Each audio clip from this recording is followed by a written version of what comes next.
Good morning all, and thank you for joining us for the webinar on leadership, authority versus influence in partnership with O.C. I am Rohit from People Matters, and before speaking about today's agenda, let me give you a brief about the topic. How should leaders lead? Everyone seems to have a theory, but none of them really challenge the basic assumption of leadership, that leaders need positional authority to lead. While the old school of thought says leaders should be authoritarian and know all the answers, the new school says that they should be collaborative and quick to embrace change. It all revolves around the not-so-crazy idea that the most influential leaders are the ones who can get people to follow them without positional authority. It's not as simple as flicking a switch, of course.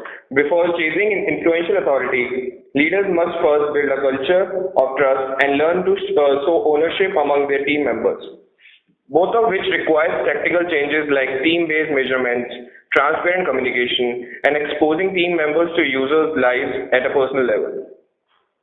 Today's webinar will cover the difference between positional authority and influential authority and how choosing the latter can make you a better leader, the importance and function of the trust or ownership model, and the macro leadership cube.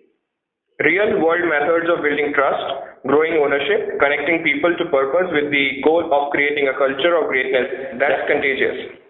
Let me now introduce you to the speakers of this webinar. We have the privilege of having with us Niel Nickolaisen, Chief Technology Officer of O.C. As the CTO of O.C., Niel has a passion for the development and delivery of innovative technology, as well as the development of teams and their leaders. To hear him tell it, there's nothing he loves more than seeing teams grow and succeed.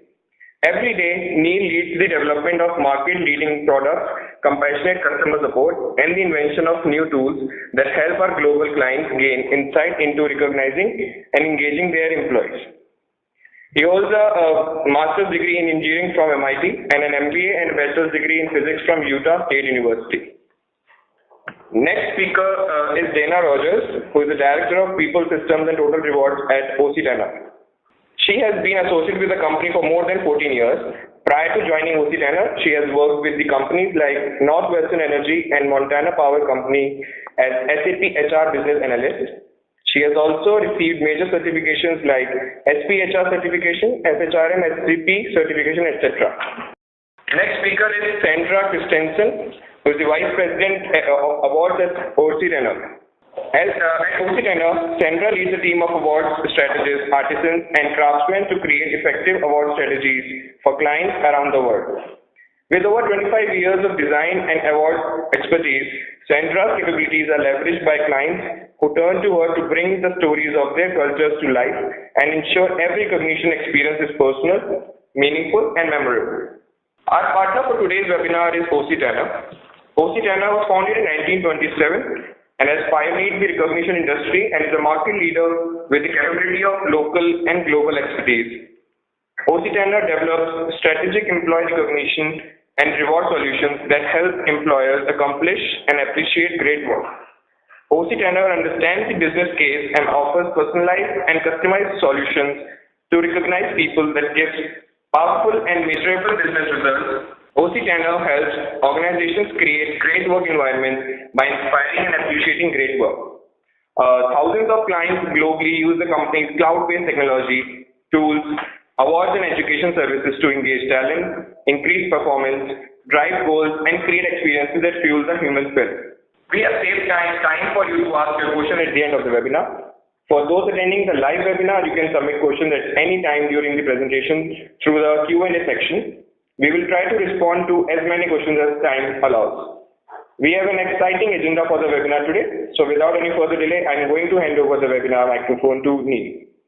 Thank you. I appreciate that very much. We appreciate the opportunity to speak with you today, talk about this important topic with you, and hopefully help you gain some insight, as we do, into effective leadership.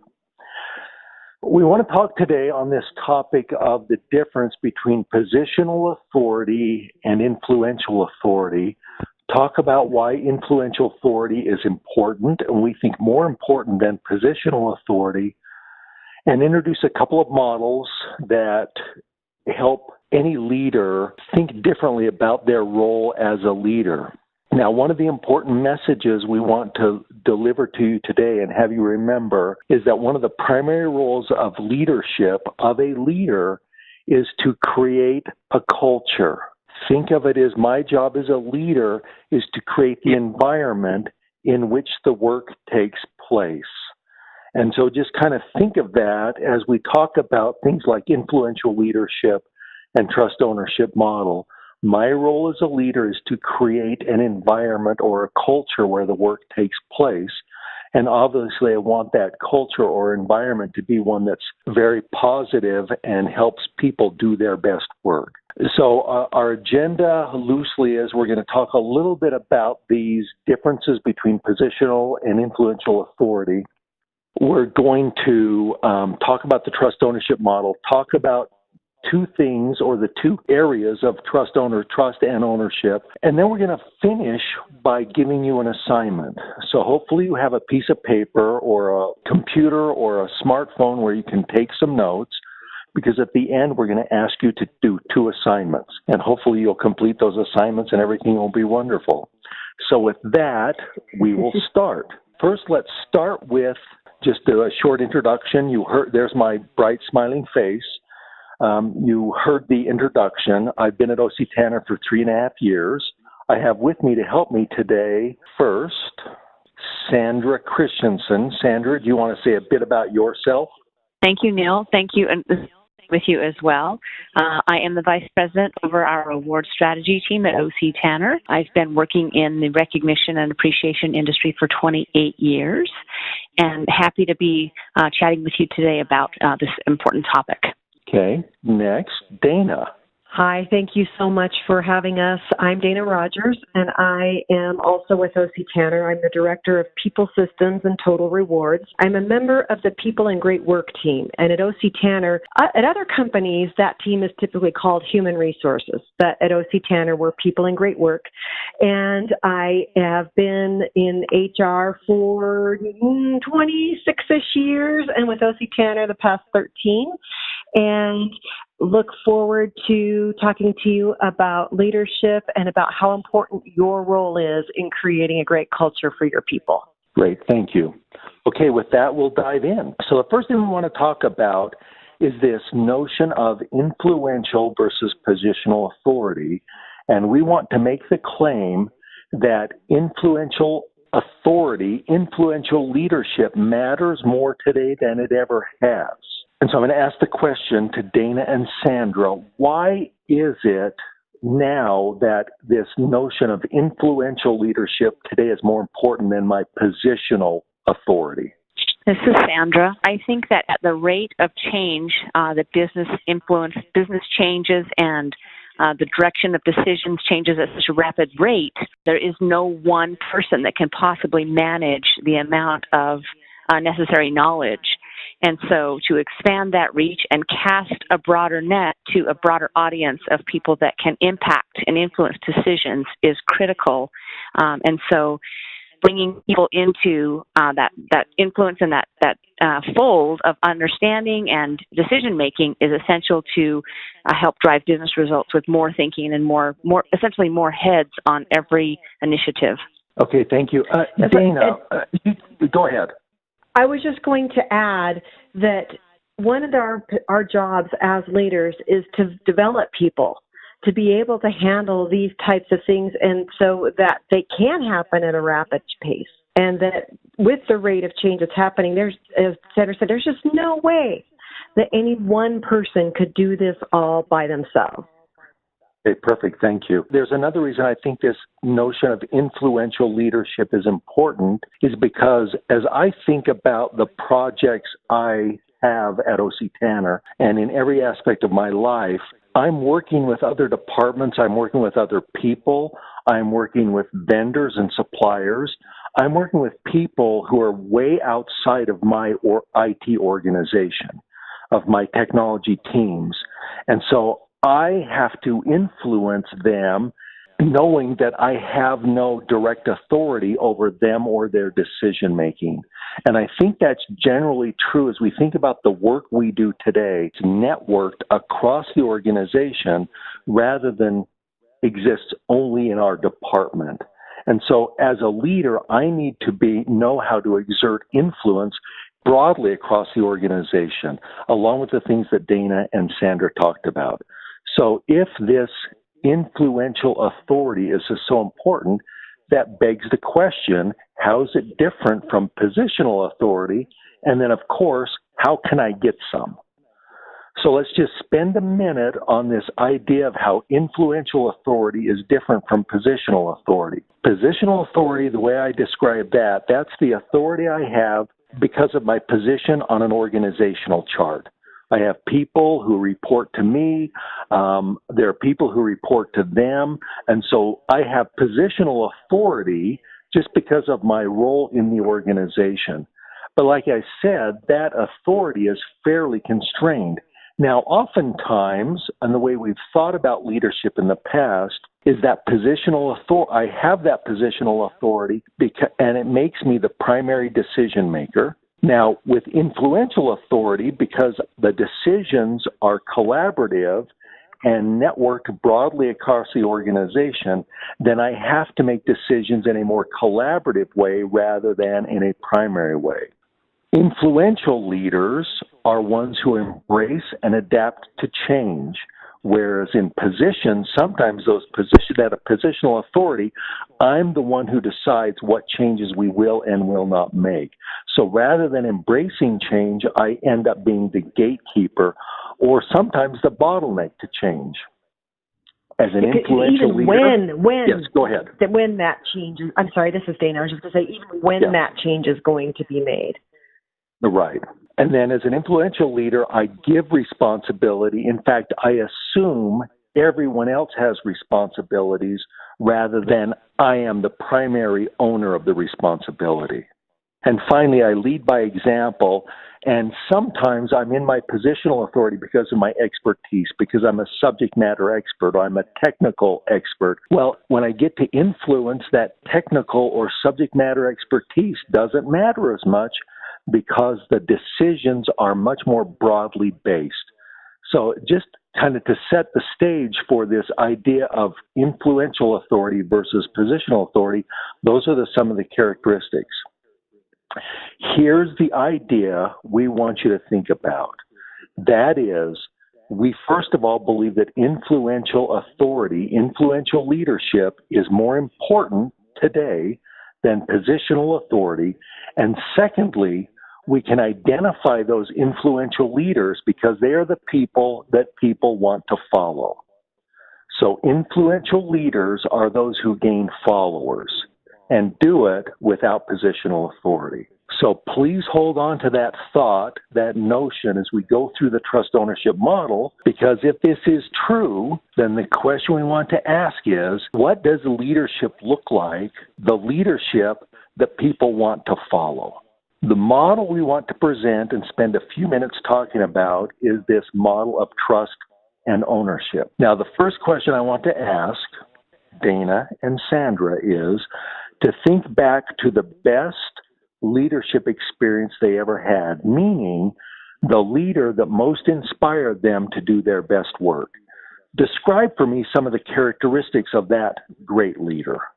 This is Dana. I'll go ahead and start with this one. As far as having a great leader, they trusted you to do your job. You were not micromanaged. You were given a challenge and given the opportunity to figure out how to make that thing work. And also, that leader recognized you for the work that you did, for the great work that you did, and recognized your effort, recognized your time, and explained how that what you had done had helped the company. Okay, excellent. This is Sandra. I'll chime in. I would say I had a great example of a leader who initially came up with a brilliant idea, and he had the idea, and that is all he had. He had just the idea of what he wanted to do.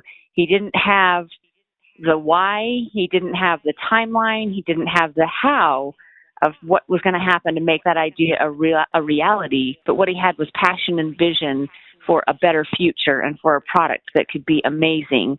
And he created the energy around this vision, and people signed up to help him do whatever it took to make it happen, but he never described or even dictated the why that how we were going to go about getting this project created. He just had this passion for what it was, and we all signed up to support the vision and to help drive the initiative to get that initiative off the ground because we were so excited about the why. Okay, that's perfect. Thank you both. So I want to return to one of the thoughts we started with, this notion that one of the primary roles of a leader is to create the culture or to create the environment for the team. Well, if that's one of the primary jobs, then the question is, what kind of culture or environment should that leader create? And we believe that a leader should focus on creating a culture of high trust on the vertical axis of this model, high trust versus high control, and high team and individual ownership versus low ownership. So if we look at that in the context of this 4-box model, we have in the upper right-hand box the experience that many of us have had by being inspired by a great leader who created a culture of high trust. They believed in us, they equipped us, they helped us be successful, they didn't micromanage, they didn't track us every minute of every day to make sure we were doing the right things. We also took ownership for the outcomes or results. So that's the upper right-hand quadrant. The alternative is what we call command and control, meaning the leader has created an environment where the leader is in command, the leader is in control. Even if it's a solid, good leader, that leader believes the role of the leader is to make the decisions, to solve the problems, and like I said, to be in control. Now, the extreme example or case of command and control is in the lower left corner, is micromanagement. And if you've ever worked with somebody who is a micromanager, who monitors your work all day long, who tells you not just what to do, but how to do it, who judges how you're getting things done, we know how difficult an environment that is to have. We want to be as far away from micromanagement as possible. Now, the other point I'll make on this model is that command and control has been the operating leadership model in our culture for a long time. The notion that the leader is the primary decision maker because the leader is the person who knows the most. That has been the operating model, and it works. I don't think it's ever been optimal, but it works, or it can work. However, with as fast as things are moving today, with as much uncertainty there is about the future, I don't think it's possible for any command and control leader to be successful today, because no command and control leader can know enough to be the primary decision maker, to be the primary owner of outcomes, to be the things that a command and control leader wants to be. Any thoughts on that, Sandra and Dana, before we move on? I was just going to say, I think it's a matter of sometimes just shining a spotlight on this deficit. Sometimes leaders think they're so good at what they do that they don't step back and realize that they fall into some of these traps. And so sometimes it just takes that time to pause and reflect and actually consider the downside of some of these behaviors that are old patterns that need to be broken. What I was going to add was that when you have a great leader, you're following them whether they are your manager on the org chart or not. You know, you could have a situation where, and this is an example from prior to coming to O.C. Tanner, but there was a coworker who requested information for a big project, and I provided that information. I gave them suggestions on ways to look at the information, and this person I didn't have a great working relationship with, which was odd, but that was the case. And a few days later, on my desk, there was a handwritten card thanking me from this person, thanking me for the information I had provided, specifically mentioning how the information made his project a success, how it saved the company nearly $1 million. And in that was a gift card for a restaurant. And after that, I would have done anything for this person. Sure. He later was forming a project team for a different project. I signed up immediately because I knew that this was going to be a great experience. Sure. Okay, thank you both. So let me give you a quick personal example. Before I came to work for O.C. Tanner 3.5 years ago, I was the IT leader at a university, a large university. And the previous IT leader was very much a command and control manager. There required people to do things only his way, did not trust people, wanted to check up on their work multiple times a day. And it created an environment where no work got done or not enough work got done because the entire IT team only moved at his pace, because he had to review everybody's work before he would allow it to be implemented. The work only got done based on his availability and schedule. And so at this rapidly growing university, the IT team was way behind.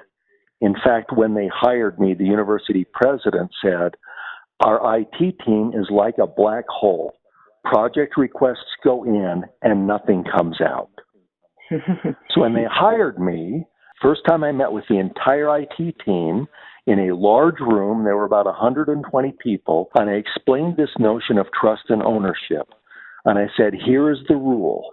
The rule is you never need permission to do the right thing. Now, if you're not sure if it's the right thing to do, check. But as long as it's the right thing, and then we talked about what the right thing is, the right thing were the things that align to our goals and would advance our work towards the goals. I said, go, just go. I trust you to do the right thing. So that was in September. In May, the university president came to me and he said, Niel, you need to slow down IT. You're doing too much and too fast. So in a matter of just a matter of months, we went from a team that could do nothing to a team that the university said needed to slow down because we were doing too much. And the only change we made really in the culture was this notion of, here are the right things. As long as your work contributes to getting the right things done, go, go, go. So that's how this can work. And so I have lots of personal experiences with this, that this is a much better model than my setting myself up as the person who knows everything and who controls everything. So let's move on, because if it's true that this works, and I believe it is, then how do we do it? So for those that are listening, if you want to invest 10 more minutes, not now, listen to us for the next half hour, 40 minutes, but when you're done, then do a YouTube search on these three words, Dan Pink Drive. That's Dan Pink Drive, and you'll be presented with a 10-minute YouTube video where Dan Pink, he's an author, talks about the research he did for his book Drive. And he said there are three things that motivate knowledge workers, and most of us are working with knowledge workers. He said, first of all, they're motivated by autonomy. To me, that relates to a culture of trust. People have the ability to work without being micromanaged. Secondly, that they want to develop personal mastery. They want to improve. Well, if I am micromanaging or controlling my team, their mastery, their improvement is limited by what I allow them to do. And the third thing he said is that people are motivated when their work is linked to a purpose. And to me, that ties to, and we'll talk about in a few minutes, probably about 10 minutes, this notion of ownership. And one of the most important drivers of a culture of ownership is the leader explaining why the work matters, because that ties to purpose and that motivates people. So if that is kind of an introduction, let's talk more about trust and ownership by starting up with what are some things we can do some specific concrete things we can do to build a culture of trust. One of the places I like to start is this notion of trust first. And what I mean by that is, not knowing anything else, I'm going to assume that the people with whom I'm working can be trusted. I'm not going to assume that they cannot be trusted, because if I start with distrust and try to build up to trust, I start things off with the wrong relationship. I always want to start with a relationship of trust rather than mistrust. So, for example, In my university example, when I met with the team and we talked about we're going to do the right things and you never need permission to do the right things, as a group we defined our goals. As an IT team, here are the things we want to accomplish. And then rather than giving assignments, I asked people to volunteer for the projects that would deliver those goals. If somebody raised their hand, I never questioned whether or not they had the capability to deliver that goal. I assumed they did, unless they came to me and told me they were having trouble. That's an example of trust first. Another one I found is important is to use team-based rather than individually based measurements. When you're measuring your teams, measure them on outcomes, measure them on results, not methods. And make sure you never use metrics or measurements that are designed or that could reveal or could be focused on an individual's performance. Let the team manage individual performance. Any thoughts on that, Sandra, Dana? I was just going to mention about, while it's healthy to have a competitive group of people working on a project, wanting to make sure that that project is done, it's never good to have it at the expense of another team member. Right. And so when you have individual-based measurements, those types of things could happen. And so having the team-based measurements of the outcomes of, hey, did I make this milestone on this project? We got this piece done. That's much more important, I would think, than individual-based. Agree. Okay, thanks. Another thing is, especially when you're building a culture of trust, is to build confidence in the team. And the best way to do that, to build their confidence, is through short iterations and helping them deliver early wins. So in practice, what that means, if there's a large, complex, difficult project for the team, how can I break that up into smaller pieces that help them grow and develop and learn so that they can take on the big thing, but it doesn't overwhelm them at the start? And so for any of you that are familiar with things like agile software development principles, this ties in nicely with that notion that we're going to learn and develop iteratively. Another one that I found is very important is this notion of I need to put the purpose of the team, the purpose of the company, the purpose of the department, and or the purpose of the project over my own personal agenda. If anybody here has ever worked with somebody who put their personal agenda over the team or project or department purpose, you learned quickly you could not trust them. So as a leader, I have to be somebody people can trust. And in order to be somebody they trust, the purpose of them is more important than my own agenda. Their career matters more to me than my career. Sometimes you find people who put their personal agenda over purpose when they take credit for others' work. That's an example where that sometimes shows up. And another one I want to talk about just briefly that ties to that is this notion of if I'm going to create a culture of trust as a leader, then I need to be personally trustworthy. I need to be careful about the commitments I make because the commitments I make are the commitments I must keep. People have to believe in me because I'm trustworthy. Dana, Sandra, any thoughts on that? One of the things I know when I have had a great leader is, as far as the being trustworthy, is that leader needs to absolutely walk the talk, say what they mean what they say, be very consistent, and never sending a mixed message that trust in the team isn't there. That Thank you. Once you have that and you make sure that you're feeling like I am comfortable, I am trusted, the possibilities are endless of the work that you can provide. Thanks. Just one more, I believe just one more, is this notion that as a leader, I'm also going to protect my team's boundaries. Let me give you just a quick example of that ties into the next point as well. So when I was at the university, the president of the university liked to blame people. If something ever went wrong, he wanted to find somebody he could blame. So I confronted that, or I had an issue with that early in my time at the university. One of my IT teams was assigned one of the university's most important projects. They made a decision on that team. It wasn't my decision. I wasn't involved in the decision. they made a decision to implement or to do this project. They had a choice. They could use technology A, which was proven and well understood, or they could choose technology B, which was brand new and not well understood. They decided to choose technology B, the one that wasn't well understood and was fairly new. Well, as the project went on, they learned after a few months that technology B was not going to work. And so they had to back up and start major parts of the project over again. As a result, the project ended being delayed by 3 months. Well, this was an important, high-visibility project, so the university president found out about the delay, and he came to me, and he said, "Niel, what's wrong with this project? What happened? How could this have happened? How could we have a 3-month delay on this? You know how important this project was." And he really wanted to know who had made the decision about the technology.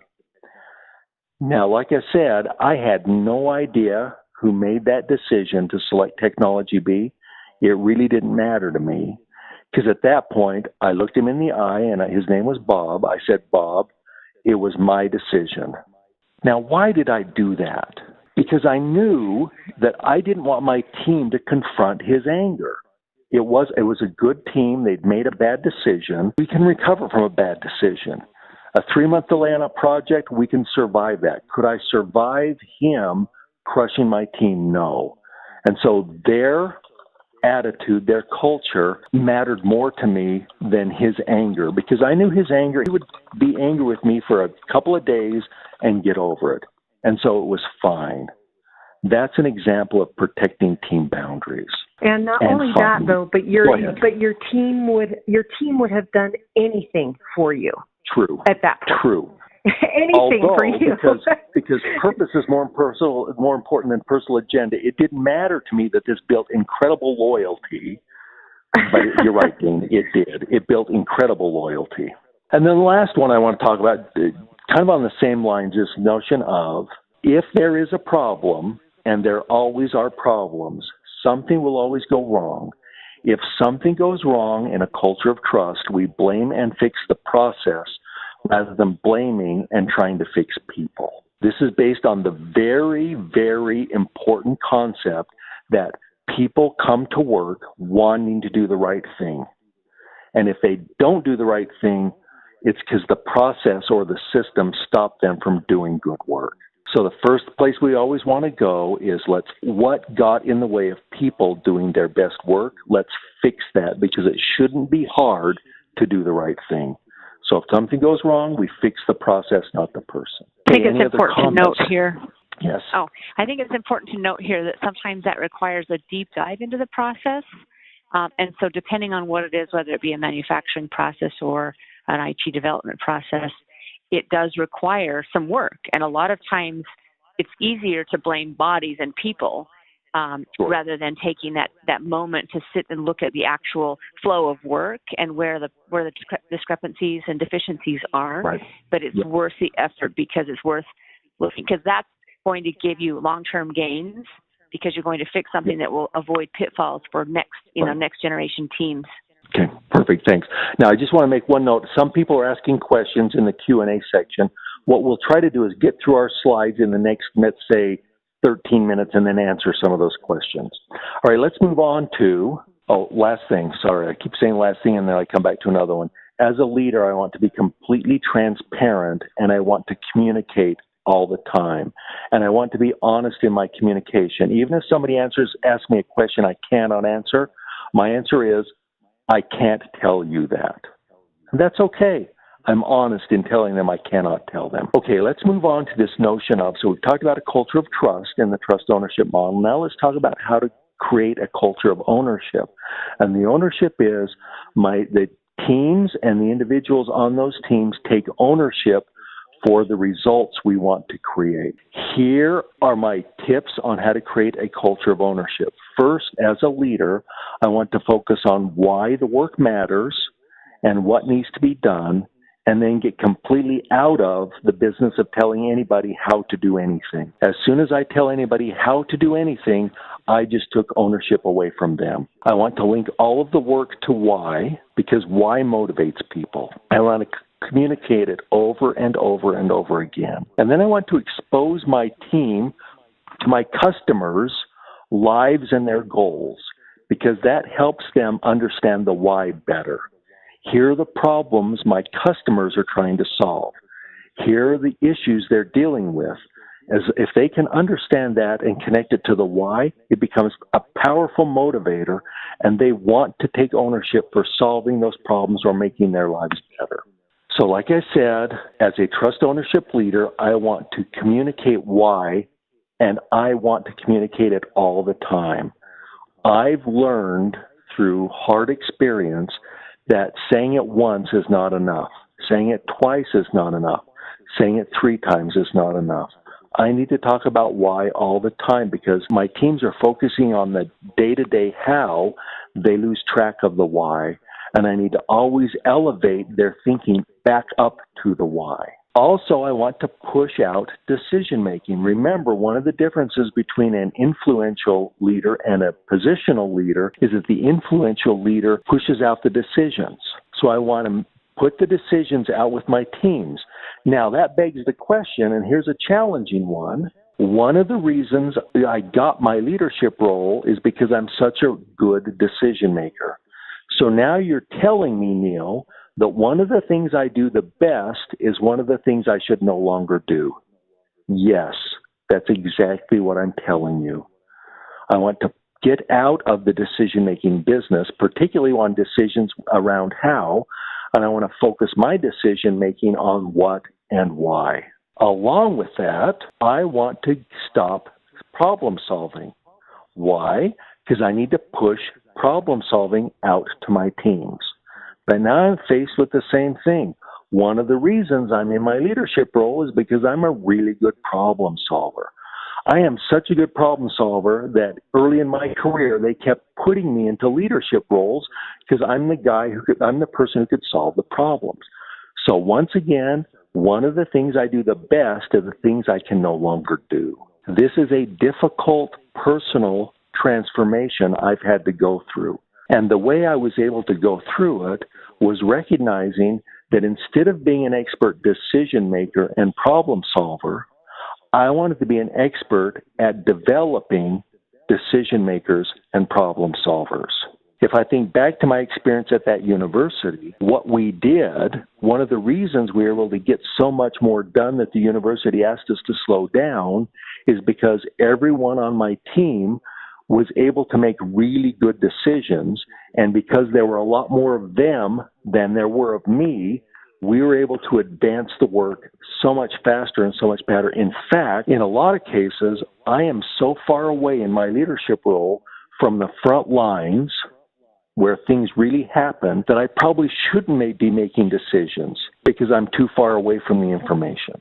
So that leads us into this notion, this idea. Let's go back to the idea that the role of a leader is to create the culture and create the environment in which the work takes place. This is a model called the Macro Leadership Cube that visualizes that notion. That is, the leader is the person who creates the culture. So that the cube is the outcomes we want to achieve, why we're doing it, that's the purpose, anything we need to consider to get it done, things like budget, time, people, etc. That defines the what and the why. And once we've defined the what and the why, then as leaders, we let our teams operate inside of that cube, and we don't care how they operate inside the cube. All we care is that they're delivering the results on the allotted time, with the allotted budget, with the allotted people, etc. So all I'm watching for is outcomes. I don't look inside the cube at all. What happens inside the cube is completely up to them. They own it. And so I stand back. And the only time I get involved is when it looks as if they are going off track. So even the things I do as a leader to monitor or keep track of their work, I'm only monitoring them at the outcomes, not at the methods. It's just a way to visualize this newly defined role of a leader. An important element of all of this is I have to view every relationship from the perspective of trust. In fact, I want to build a relationship of trust with everyone in my life, with my CEO, with the other members of the executive team, with my staff, with every department in the organization, with my vendors, with my suppliers, with my customers. My goal in every interaction is to create and form a relationship of trust. Why? Because people like to be with people they trust.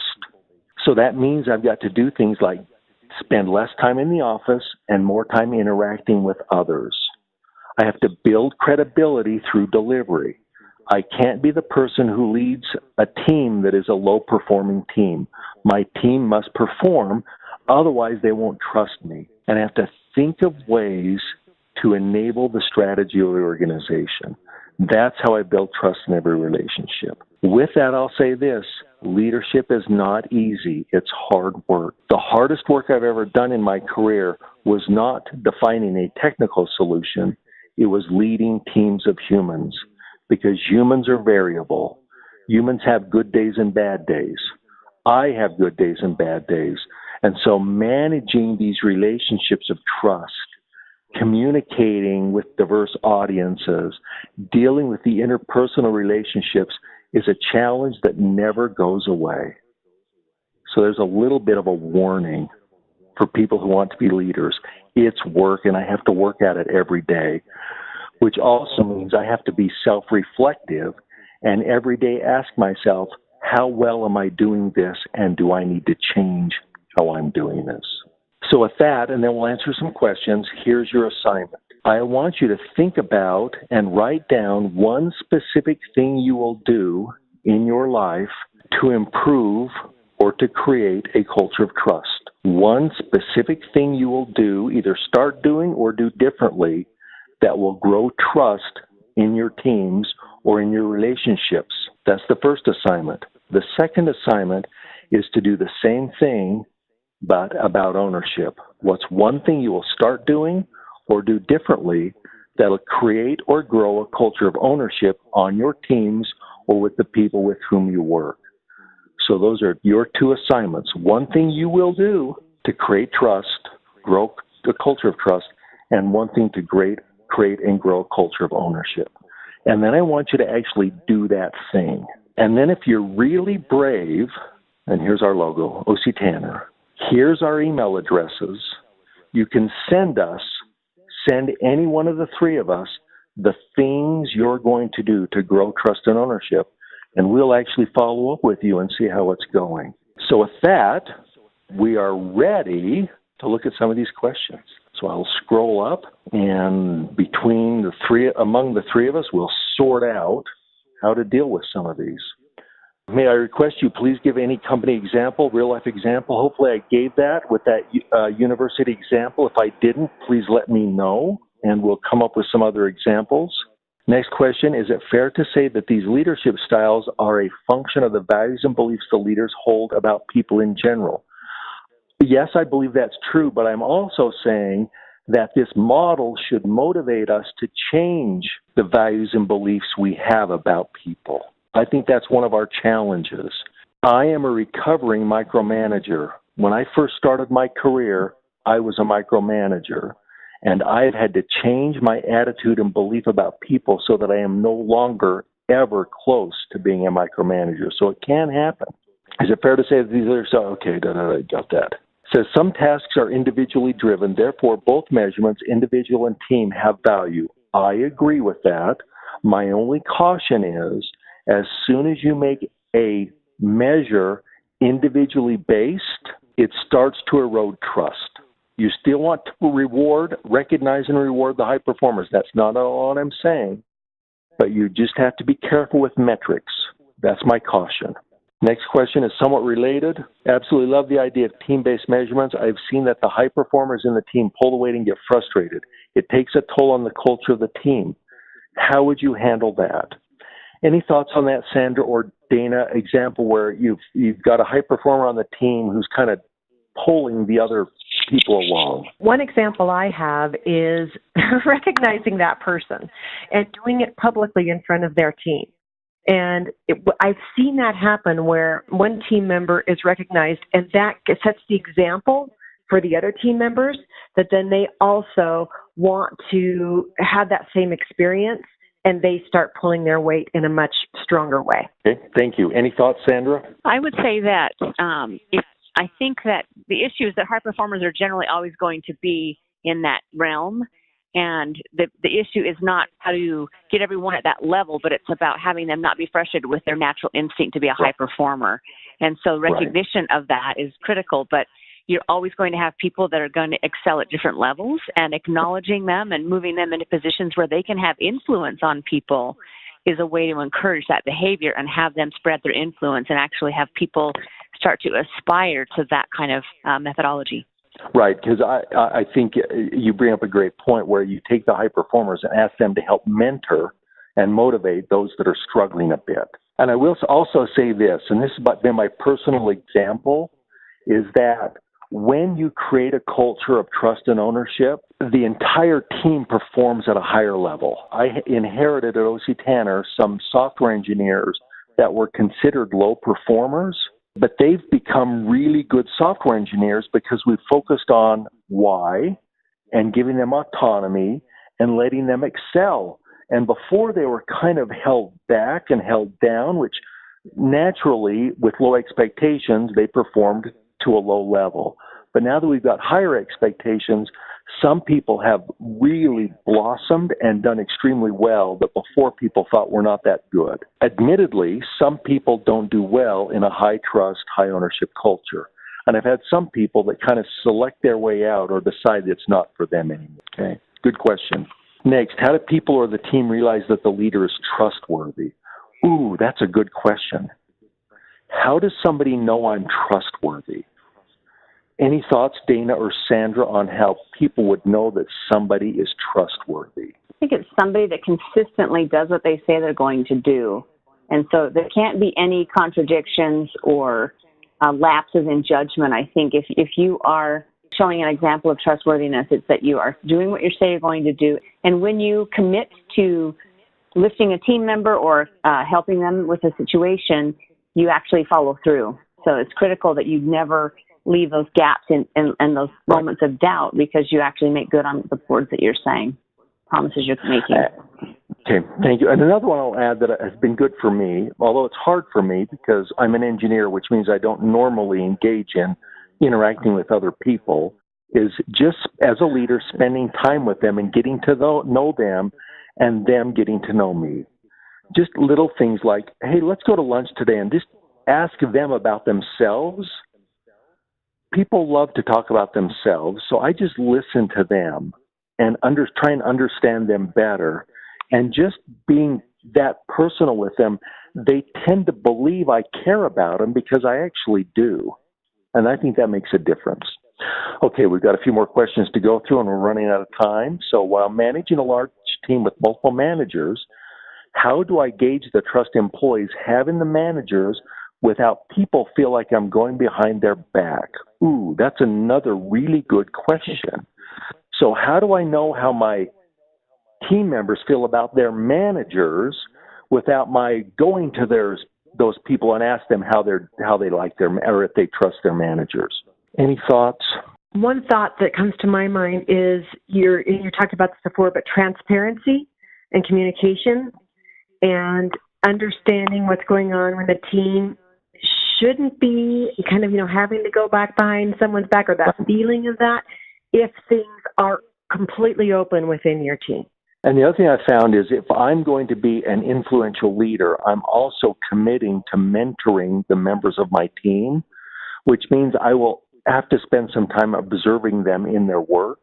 And in those observations, I can usually tell what the relationship is between the manager and the employees on the team, and if the manager's doing things that are hurting trust.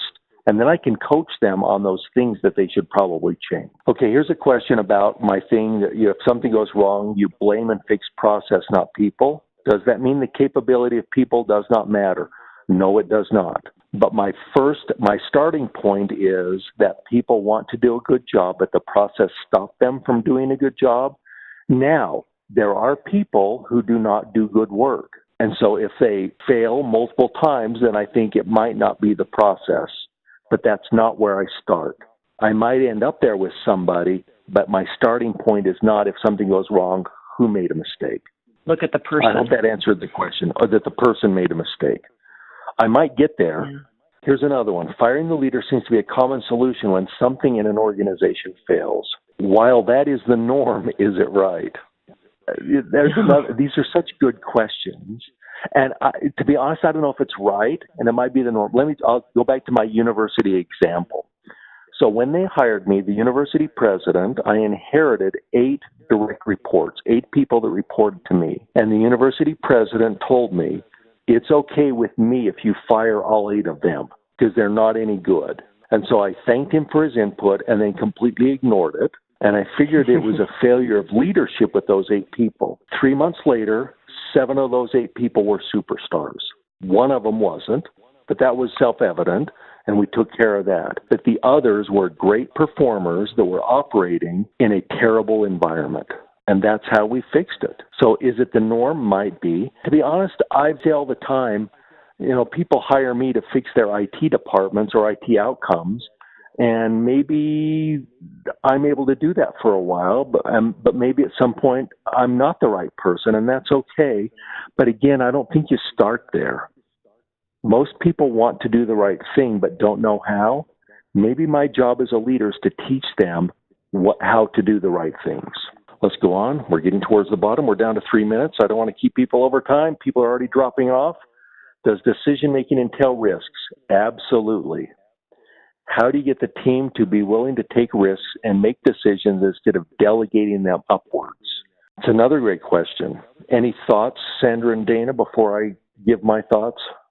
Okay. One of the things when it comes to mind with this is first of all, you have to give the room to people. If you're expecting people to take risks, to then also not have those risks turn out and have it be a learning experience. And guess what? That's not going to happen again. And right. So